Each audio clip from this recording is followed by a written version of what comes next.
சிவபெருமானுக்கும் பார்வதிக்கும் கல்யாணம் நடந்தபோது எல்லா மக்களும் வந்து வட கைலாய மலையில் கூட்டிட்டாங்க. அப்படின்றது பூமியோடைய சமநிலை மாறும்போது அகத்தியரை பற்றி நான் படித்ததில் நான் பிரமிச்சு படித்தது வந்து ராமர் சீதையை இழந்து ராவணன் கிட்ட கூட்டு போய் சண்டை போடும்போது நம்மளோட லைஃப் ஸ்டைல் பற்றி அவர் சொல்லியிருக்காரா சார்? அகத்தியர் புஸ்தகங்களை படிச்சிங்கனாலே. வணக்கம் மக்களே, பல ஆன்மீகம் மற்றும் ஜோதிடம் ரீதியாக நிறைய விஷயங்களை வந்துட்டு நாங்கள் மக்களுக்கு வந்து பதிவாக கொடுத்துட்ருக்கோம். ஸோ அந்த வகையில் இன்னைக்கு நம்ம கூட வந்து ஆன்மீக ஆராய்ச்சியாளர் ராஜ்குமார் சார் இருக்காரு. வணக்கம் சார். சார், ஆக்சுவலாக இந்த அகத்தியர் யார் சார்? இவர் அகத்தியர்ன்ற ஒரு சப்த ரிஷியில் ஒரு ரிஷி, ஒரு மகா ரிஷி. அவர் கடுத்தவம் புரிஞ்சு சிவபெருமானோட மிக பிரதான சிஷ்யர்களில் முதன்மையானவர் அவர். நம்பர் 1. சிவபெருமானுக்கும் பார்வதிக்கும் கல்யாணம் நடந்தபோது எல்லா மக்களும் வந்து வட கைலாய மலையில் கூட்டிட்டாங்க. அப்படின்றது பூமியோடைய சமநிலை மாறும்போது அகத்தியர்கிட்ட சொல்லியிருக்காரு, நீ போய் வந்து பொதிகை மலையில் நில்லு, சமமாயிடும் பூமி அப்படின்றாரு.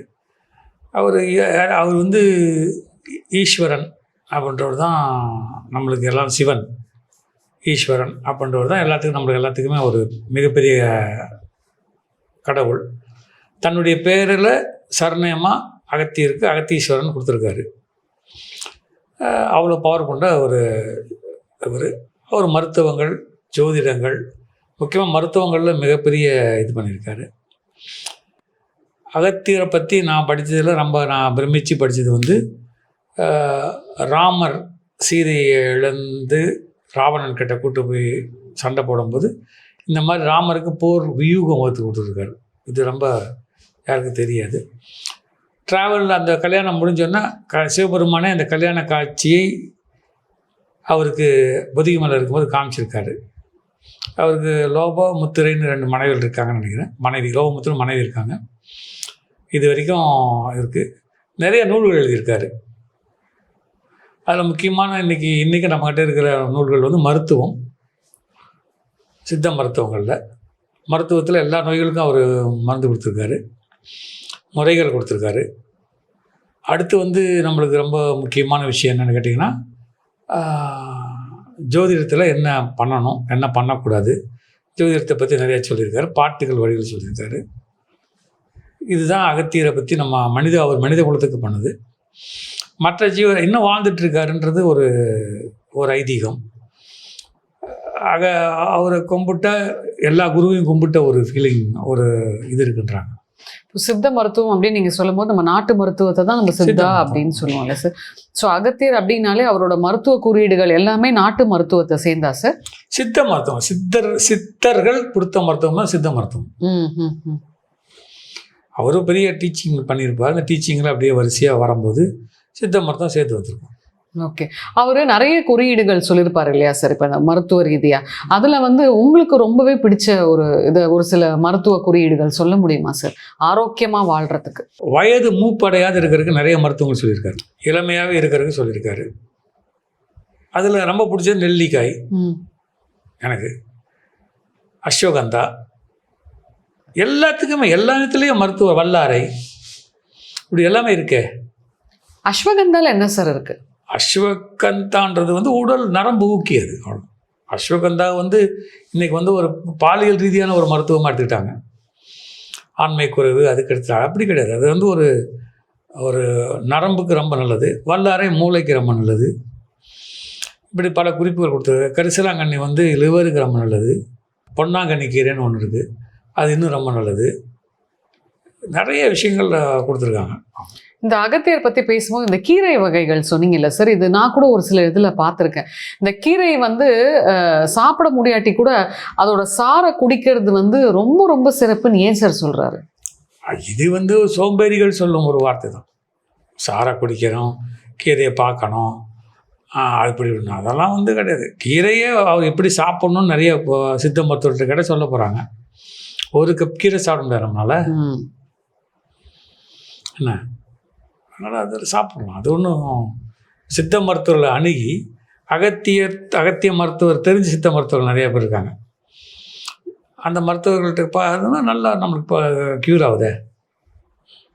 Okay sir. வேற என்னென்ன மருத்துவ சார்ந்த விஷயங்கள் அவர் வந்து குறியீடா சொல்லியிருக்காரு சார்? இப்போ ஒரு பெண்மணிக்கே நம்ம எடுத்துக்கிட்டோம்னு வைங்களேன். இப்போ உதாரணத்துக்கு சொல்லணும்னா, இப்போ இருக்க காலகட்டத்தில் நிறைய இந்த கர்ப்பப்பை சார்ந்த விஷயங்கள்லாம் நிறைய கோளாறுகள் வருதுன்றாங்க. ஸோ இதுக்கு வந்து அவரோட மருத்துவ ரீதியாக ஏதாவது சொல்ல முடியுமா? ஒரு பொதுவாக ஒரு மருத்துவ குறிப்பீடு நம்ம சொல்ல முடியாது, அப்படி சொல்லக்கூடாது, அது தவறு. ஆனால் பதிவில் போகும்போது அது தவறாக சித்தரிக்கப்படும், அது தவறாக பயன்படுத்தப்படும். நிறைய மருந்துகள் சொல்லியிருக்காங்க. நீங்கள் கேட்டது கர்ப்பப்பை அப்படின்றீங்க. கர்ப்பப்பைக்கு பலவிதமான மருத்துவங்கள் இருக்குது, பலவிதமான விஷயங்கள் இருக்குது. அவர் சொன்னது எனக்கு ரொம்ப முக்கியமான விஷயங்கள் வந்து ரத்தத்தில் துவர்ப்பு தன்மை இருக்கணும். துவர்ப்பு தன்மை இருக்கணும். துவர்ப்புன்றது வந்து எனக்கு வந்து அது வந்து அசிடிக் இருக்கக்கூடாது. அசிடிக்கை மாற்று பித்தம் இருக்கக்கூடாது. அசிடிக்னா பித்தம் இருக்கக்கூடாதுன்ற போது அந்த பித்தம் சேராதுக்கிறதுக்கு என்ன பண்ணணும் அப்போ நிறைய சொல்லியிருக்காரு. அதில் அவர் அதிகமாக சொல்கிறது வந்து வாழைப்பூ, வாழைக்காய், வெத்திலை இப்படிலாம் சொல்கிறாரு. இதை எப்படி யூஸ் பண்ணணும் இருக்குல்ல. அப்புறம் எண்ணெய் தேய்த்து குளிங்கன்றாங்க. என்ன அது எண்ணெய் தேய்ச்சி குளிக்கணும், அது ஒரு கணக்கு இருக்குது. 2 3 வந்து எப்போத்துக்குள்ளே சாப்பிட்றணும்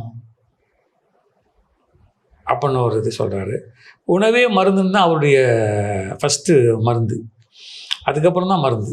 ரொம்ப அருமையாக சொன்னீங்க சார். இப்போ இதில் வெத்தலை வந்து அந்த காலத்தில் பாட்டிமாங்கெல்லாம் நிறைய போடுவாங்க, ஏன் லேடிஸே போடுவாங்க சார் வெத்தலை? வெத்தலையில் வந்து இன்னும் அசிடிக்கை குறைக்கும், பாக்கு வந்து துவர்ப்பை கொடுக்கும், சுண்ணாம்பு வந்து கால்சியத்தை கொடுக்கும். இது ரொம்ப முக்கியம் இல்லையா? இதுக்கும் உடலுக்கும் என்ன சார்? கால்சியம் எல்லாம் எலும்பு வேலை செய்யாது. துவர்ப்பு இல்லைன்னா வந்து நம்மளுக்கு சோம்பேறித்தனம் வந்துடும், ஆண்மை ஏற்று போயிடும். துவர்ப்பு ரொம்ப முக்கியம். வெத்தலை இதனுடைய இணை மருந்து மாதிரி, இது போட்டால் தான் அது வேலை செய்யும். இப்போது இந்த குமரி லேகியம் அப்படின்னு சொல்கிறாங்களே சார், சோத்து கத்தாழையை வச்சு, அது வந்து ஜென்ரலாகவே வந்து ஒரு பெண்மணி எடுத்துக்கிட்டா ரொம்ப ரொம்ப சிறப்புன்றது ஏன் சார் சொல்கிறாங்க? அது தவறு. அது தவறு. பெண்மணி ஆண்மணி எந்த மணியும் எடுத்துக்கூடாது. அவர் விற்கிறவர் வேணால் எடுத்து சாப்பிடுவான், அதுக்கு நிறைய கண்டிஷன்ஸ் இருக்குது. அப்படிலாம் எடுத்து கண்டபடி சாப்பிட முடியாது. இப்போ வந்துட்டு பார்த்தீங்கன்னா ஃபுல்லாக எல்லாமே அலோபதி சைட் போயிடுறாங்க. அப்போ அகத்தியர் சொன்னபடி வந்து அந்த உணவே மருந்து அப்படின்றது ஏன் சார் நிறைய பேர் வந்து யோசிக்க மாட்டேங்கிறாங்க? அவேர்னஸ் கம்மியாக இருக்குது. அங்கே போய் ஃபெயில் ஆகி இங்கே வரவா இருக்கான், இங்கே போய் ஃபெயில் ஆகி அங்கே வரவா இருக்கான். சித்த மருந்து தயாரிக்க நிறைய முறைகள் இருக்குது. அந்த முறைகளை வந்து வெளியில் சொல்கிறதுக்கு ஆள் இல்லை. அரிசி எடை அளவுன்பா, ஒரு அரிசி எடை அளவு என்ன உங்களுக்கு தெரியாது. அது அந்த காலத்தில் இருந்த விஷயம். இப்போ அது மில்லிகிராம், 650 மில்லிகிராம், 325 மில்லிகிராம்ன்றீங்க என்ன. அதான் இப்போது நீங்கள் சொல்கிற மாதிரி வந்து நிறைய ஃபர்டிலிட்டி ஹாஸ்பிட்டல்ஸ் இருக்குது, நிறையா வந்துட்டு எல்லாமே வந்து ஹாஸ்பிட்டல்ஸ் தேடி போகிறாங்க. இப்போ எவ்வளோ காம்ப்ளிகேட்டட் கேசஸாக இருந்தாலும் நம்மளோட சித்த மருத்துவத்தின் மூலமாக குணம் பண்ண முடியுமா சார்? குணப்படுத்தினா இருந்தாங்க ஆங்கிலம் வர முன்னாடி. அப்போ ஏன் சார் அது இப்போ போயிடுச்சு? இருக்குது, ஃபேமஸாக இருக்குது, அவ்வளோதான். போட்டி போட முடியல, அவ்வளோதான். அகத்தியர் சொன்ன முக்கியமான குறியீடுன்னு ஏதாவது இருக்கா சார்? அகத்தியர் வாழ்வியல் முறையை படித்தாலே எல்லாமே இருக்கு. அதில் ஒரு பர்டிகுலராக ஒரு சென்டென்ஸ்லேயே ஒரு இதுலேயே அவர் சொல்லலையே. என்ன நம்மளோட லைஃப் ஸ்டைல் பற்றி அவர் சொல்லியிருக்காரா சார்? அகத்தியரோட புஸ்தகங்களை படிச்சிங்கனாலே அதில் பல விஷயங்கள் உங்களுக்கு பொருந்தும். ஆனால் பொருந்தும் போது உங்களுக்கு அதில் வந்து அதில் எது உங்களுக்கு சேர்ந்து அதை எடுத்துக்க வேண்டியதான். புரியுது சார். நன்றி சார். நன்றி.